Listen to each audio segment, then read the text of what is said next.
সেটা হচ্ছে যাকাত যোগ্য সম্পদ কি কি। সব সম্পদে যাকাত আসে না, আপনার ব্যবহৃত জিনিসপত্রের উপর যাকাত আসে না। কি কি বিষয়ের উপর যাকাত আসে, অর্থাৎ যেদিন আপনি যাকাতের হিসাব করতে বসবেন ওই দিন কোন কোন জিনিসকে আপনি যাকাতের আওতাভুক্ত করবেন, যেটাকে বলে যাকাতেবল অ্যাসেট, সেগুলো কি কি আমরা সেগুলো একটু শুনি। তার মধ্যে 1 নম্বর হচ্ছে সোনা রূপা। আপনি যেদিন যাকাতের হিসাব করতে বসবেন যে আজকে আমার যাকাত পে করার ডেট, তখন আপনার আশেপাশে, আপনার আওতায়, আপনার আন্ডারে যত সম্পদের মালিক আপনি আছেন সবগুলো হিসাব করতে হবে।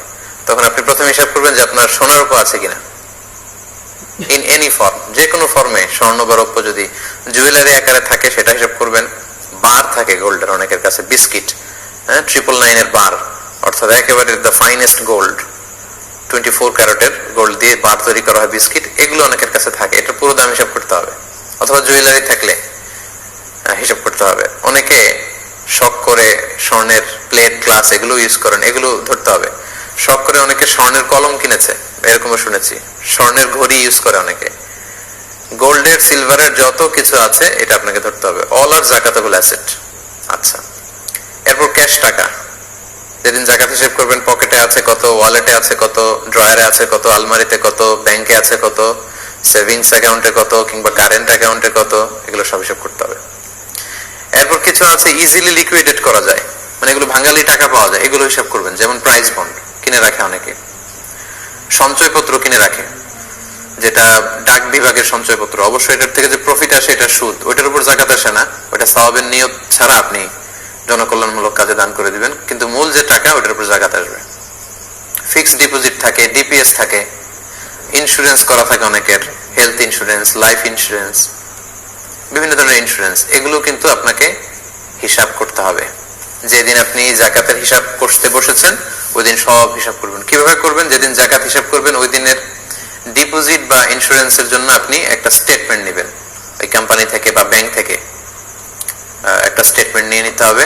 আপনি জিজ্ঞেস করবেন যে আজকে যদি এই ইন্স্যুরেন্সটা আমি ভেঙে ফেলি তাহলে কত টাকা পাওয়া যাবে। যেহেতু ম্যাচিউরড হলে শেষে আপনি একটা টাকা পাবেন, বা ডিপোজিটের শেষে একটা টাকা পাবেন, কিন্তু আজকে যদি আমি এটাকে ভেঙে ফেলি তাহলে কত টাকা পাওয়া যাবে, তখন তারা একটা স্টেটমেন্ট আপনাকে দিবে যে আজকে এটার কত স্থিতি দেখানো হচ্ছে, ওই টাকাটা আপনাকে নোট করতে হবে।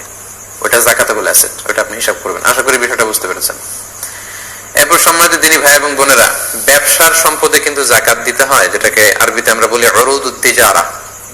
যে সমস্ত জিনিস আপনি বিক্রয় করার নিয়তে কিনেছেন আপনার কিন্তু সেটা থেকে যাকাত দিতে হবে। বিক্রির নিয়ত না থাকলে, বিজনেসের নিয়ত না থাকলে যাকাত দেয়া লাগে না। যেমন আপনি স্থাবর সম্পদ বাড়ানোর জন্য ফ্ল্যাট কিনেছেন, কেনার সময় আপনি এমন নিয়ত করেননি যে আপনি ভাড়া দিবেন, অথবা এমন নিয়ত করেননি যে আপনি এটা বিক্রি করবেন বেশি দাম পেলে, শুধু কিনে রেখেছেন আপনার রিয়েল এস্টেট বা স্থাবর কিছু সম্পদ বাড়ানোর জন্য, সেটার কোনো যাকাত নেই। অথবা জমি কিনে রেখেছেন, মশালাটা খুব ভালো করে বুঝতে হবে। জমি কিনে রেখেছেন কিংবা ফ্ল্যাট কিনে রেখেছেন স্থাবর সম্পত্তি বাড়ানোর জন্য, এটা দিয়ে বিজনেসও করতে চান না, এটা ভাড়াতেও খাটাতে চান না, সম্পদ এমনি পড়ে থাকবে, এটার উপর যাকাত আসে না। যদি ভাড়া খাটাতে চান ভাড়ার উপর যাকাত আসবে, যদি বিক্রি করতে চান তাহলে পুরো সম্পদের উপর যাকাত আসবে। তো তাহলে আপনি যদি বিজনেসম্যান হয়ে থাকেন আপনার ব্যবসার সম্পদে কিন্তু যাকাত আসবে। সেক্ষেত্রে আপনার ব্যবসা প্রতিষ্ঠানে যেগুলো বিক্রি করার জন্য আপনি নিয়ে বসেছেন সেগুলোর হিসাবটা ওই দিন করতে হবে যেদিন আপনি যাকাতের হিসাব করবেন। কিন্তু আপনার ব্যবসা প্রতিষ্ঠানে, আপনার কোম্পানিতে যে ফিক্সড অ্যাসেট আছে এগুলো কিন্তু হিসাব করা লাগবে না। যেমন আপনার একটা ফ্যাক্টরি আছে, ওই ফ্যাক্টরিতে যে ফিক্সড অ্যাসেট আছে, লেটস সে ফ্যাক্টরির যে জায়গা, যে জায়গার উপর ফ্যাক্টরি গড়ে তুলেছেন ওইটার হিসাব করা লাগবে না, এটা যাকাতেবল অ্যাসেট না। তারপর আপনার ফ্যাক্টরিতে যে মেশিনারিজ আছে, টেবিল চেয়ার আছে, কম্পিউটার আছে, ফ্যান আছে, এগুলো হিসাব করা লাগবে না। আপনার ফ্যাক্টরি থেকে প্রোডাক্ট বা মালামাল আনা নেওয়া করার জন্য আপনার ভ্যান গাড়ি আছে, লরি আছে, ট্রাক আছে, পিকআপ আছে, এগুলো হিসাবে আসবে না। বরং আপনার ফ্যাক্টরিতে যেটা আপনি উৎপাদন করে বিক্রি করেন ওই পণ্য কি পরিমাণ আছে, অথবা ওইটার র ম্যাটেরিয়াল কি পরিমাণ আছে, এগুলো হিসাব করতে হবে। এইভাবে ব্যবসায়ীদের হিসাবটা করে ফেলতে হয়। এবারে আসেন শেয়ার বাজারে। আমাদের যে শেয়ার গুলো থাকে এগুলো কিন্তু যাকাতেবল অ্যাসেট, এগুলোর উপর যাকাত আসে। অর্থাৎ আপনি যেদিন যাকাতের হিসাব করবেন ওই দিন আপনার শেয়ারের হিসাব করবেন। শেয়ার দুই ধরনের হয়, একটা হচ্ছে প্রাইমারি মার্কেটে মার্কেটে একটা নেট ভ্যালু ফিক্স করে দেওয়া হয়, পরে এটা সেকেন্ডারি মার্কেটে দাম বাড়তে থাকে, ভালো দাম পেলে অনেকে বিক্রি করে। তো যেদিন আপনি জাকাতের হিসাব করবেন ওই দিন আপনার শেয়ারের সেকেন্ডারি মার্কেটে বিক্রয়ের জন্য যদি হয়, তাহলে ওই দিন যে মূল্য বাজারে দেখাচ্ছে, মানে এখনই এই শেয়ারগুলো বিক্রি করে দিলে আপনি যত টাকা পাবেন এটা আপনাকে হিসাব করতে হবে। এটা কিন্তু জাকাতেবল অ্যাসেট, জাকাতযোগ্য সম্পদ, এটাকে আপনাকে হিসাব করতে হবে। আর কিছু কিছু শেয়ার আছে বিভিন্ন কোম্পানিতে বিনিয়োগ করেছেন, বিভিন্ন কোম্পানির শেয়ার আপনি কিনেছেন লং টার্ম ইনভেস্টমেন্টের জন্য, সেক্ষেত্রে আপনার যেটা হিসাব করতে হবে যে ওইখানে আপনার অ্যাকাউন্টসে বা ফিনান্স সেক্টরে জানতে হবে যে পুরো কোম্পানিতে জাকাতেবল অ্যাসেট কতটুকু আছে, কত পার্সেন্ট। বড় কোম্পানিগুলোতে জাকাতেবল অ্যাসেট কত পার্সেন্ট আছে এই হিসাবটা বের করে আপনার শেয়ারে কতটুকু জাকাতেবল অ্যাসেট পড়ে সেটা আপনাকে নোট করে নিতে হবে। এগুলোর ক্ষেত্রে যে শেয়ার বিক্রির ক্ষেত্রে, পণ্য বিক্রির ক্ষেত্রে বিক্রয় মূল্য বাজারে নিয়ে বিক্রয় করলে আপনি যত টাকা পাবেন ওইটা ধরা হবে। যেমন আমার বোনদেরকে আমি বলি, আপনারা যখন আপনাদের নাকফুল, কানফুল কিংবা গলার যে নেকলেস আছে, হাতের চুড়ি, এই যে আপনাদের অলংকারগুলো, এগুলো আপনি যত দিয়ে কিনেছিলেন সেটা কিন্তু আপনি হিসাব করবেন না জাকাত শেয়ার করার দিন।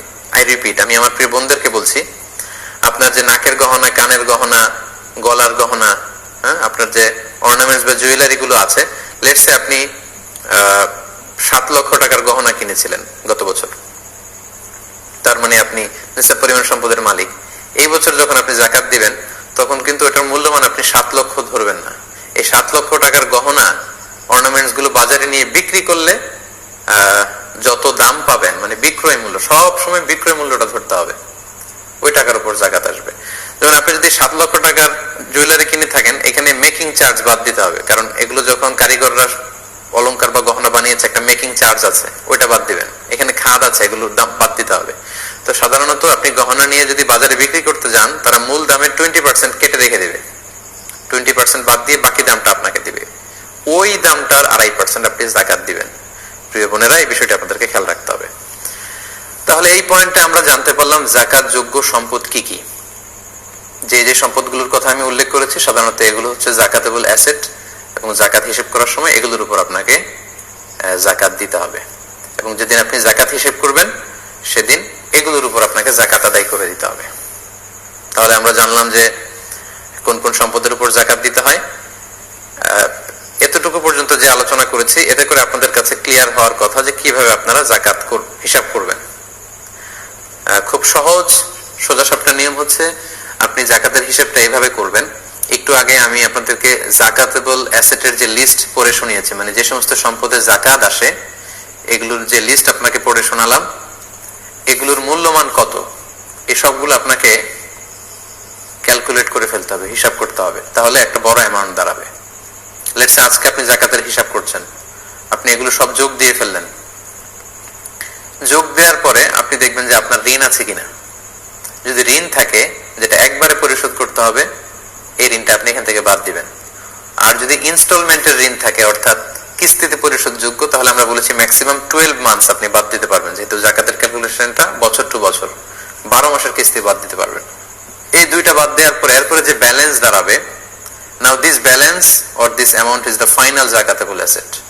ওই জাকাতেবল অ্যাসেট থেকে আপনি 2.5% হারে জাকাত দিবেন। আই রিপিট, আমি আবারও বলছি, 2.5% হারে আপনি জাকাত দিবেন।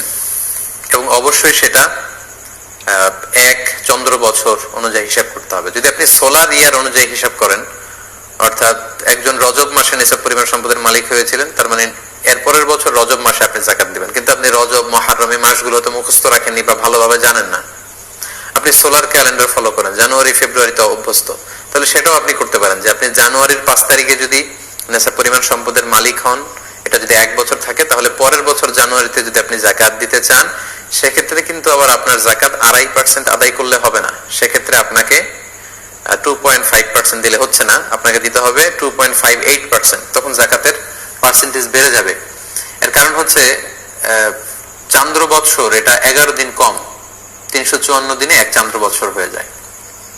কিন্তু সৌর বৎসর হয় 365 দিনে। জানুয়ারি ফেব্রুয়ারির ক্যালেন্ডারে 365 দিন 1 বছর হয়। তো এই যে 11 দিন বেড়ে গেল, তখন আপনার জাকাতের পার্সেন্টেজ আর 2.5% থাকবে না। এটা ক্যালকুলেট করলে দাঁড়ায় 2.58%। সেই জাকাতটা আপনাকে পে করতে হবে। তাহলে আশা করছি যে কিভাবে জাকাতের হিসাবটা আপনি করবেন এটাও আপনারা ইতিমধ্যে বুঝতে পেরেছেন। আমি যদি আপনাদেরকে একজনের জাকাত হিসেব করে এখন দেখাই, একজন ব্যক্তির সম্ভাব্য যে এইভাবে হিসেবটা হবে, তাহলে আশা করি ক্যালকুলেশনটা আরো সহজ হয়ে উঠবে আপনাদের কাছে। ধরুন একজন ব্যক্তি, তার নাম হচ্ছে আব্দুল্লাহ বা আব্দুর রহমান, জনাব আব্দুল্লাহ, লেটসে জনাব আব্দুল্লাহ।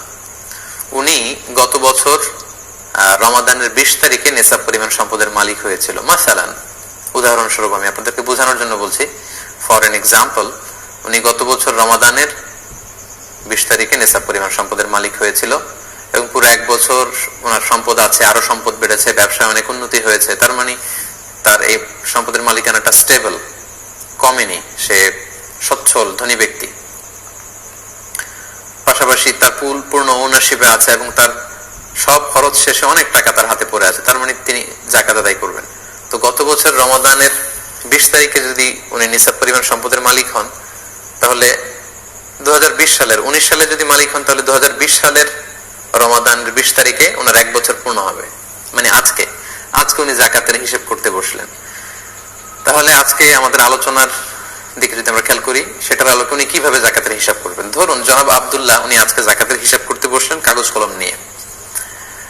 উনি দেখলেন যে ওনার কাছে কিছু স্বর্ণের অলংকার আছে, গোল্ড আছে, ধরুন গোল্ড।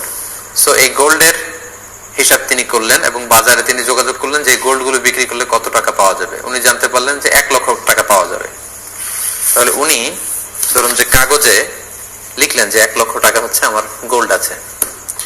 এরপর উনি হিসাব করলেন যে ক্যাশ আছে কত ওনার। উনি খেয়াল করে দেখলেন যে ওনার ড্রয়ারে আছে 5,000 টাকা এবং ওনার একটা অ্যাকাউন্টে আছে আরো 25,000 টাকা। তাহলে 5 আর 25 মিলে হলো কত? 30,000 টাকা। তাহলে 1 লক্ষ টাকা গোল্ড বিক্রি করে ফেলেন বা গোল্ডের দাম হিসেবে জানলেন, ক্যাশ টাকা আছে ব্যাংকে এবং সাথে মিলে 30,000, হলো 1,30,000 টাকা। এরপর ধরুন জনাব আব্দুল্লাহর একটা ইন্স্যুরেন্স আছে, যে ইন্স্যুরেন্সটা এখন যদি ভেঙে ফেলে তাহলে উনি এটার স্থিতি যত আছে উনি জানতে পারলেন স্টেটমেন্ট অনুযায়ী যে 2 লক্ষ টাকা উনি এখন পাবেন। তাহলে এটা কিন্তু জাকাতেবল অ্যাসেট, উনি যোগ দিলেন 2 লক্ষ টাকা। এরপরে ধরুন যে 1 বছর উনি একটা ফ্যাক্টরি নির্মাণ করে সেখান থেকে ব্যবসা শুরু করেছেন। তো এই ফ্যাক্টরিতে জাকাতেবল অ্যাসেট আছে ধরুন ওনার 5 লক্ষ টাকা, ফর এন এক্সাম্পল, এটাও উনি যোগ দিলেন। তাহলে দেখা গেল জনাব আব্দুল্লাহর আজকে যে জাকাত হিসাব করতে হচ্ছে, তার জাকাতেবল অ্যাসেট টোটাল এটার সংখ্যা দাঁড়াচ্ছে 8,30,000 টাকা মোট। এই পরিমাণ সম্পদের তিনি মালিক, আমরা ধরে নিলাম।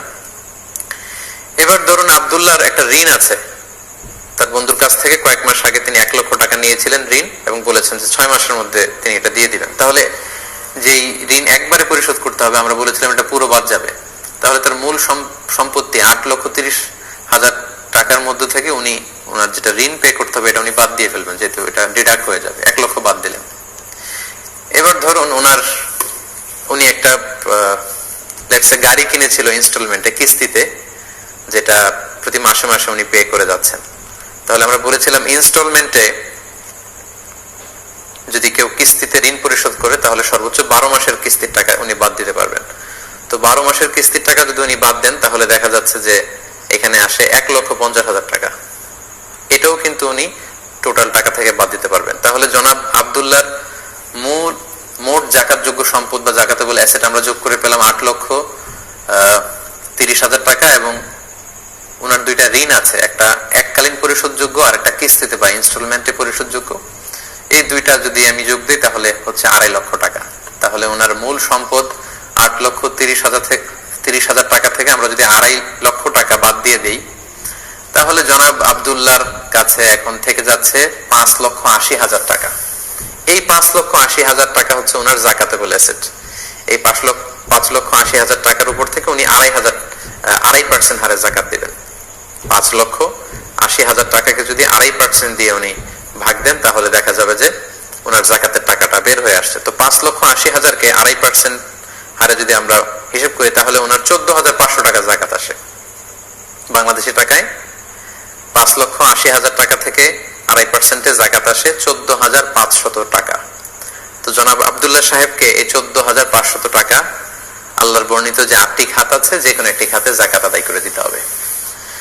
সম্মানিত সুধী, আশা করি এই সহজ পদ্ধতিতে আপনারা যদি যাকাতের ক্যালকুলেশন করেন, তাহলে যাকাত নিয়ে যে আমাদের দুর্বোধ্যতা, আমরা মনে করি হিসাবটা খুব জটিল, এই জটিলতা আপনাদের থাকবে না এবং সহজে আপনারা আপনাদের যাকাতের ক্যালকুলেশন করে ফেলতে পারবেন বলে আমি আশা করছি।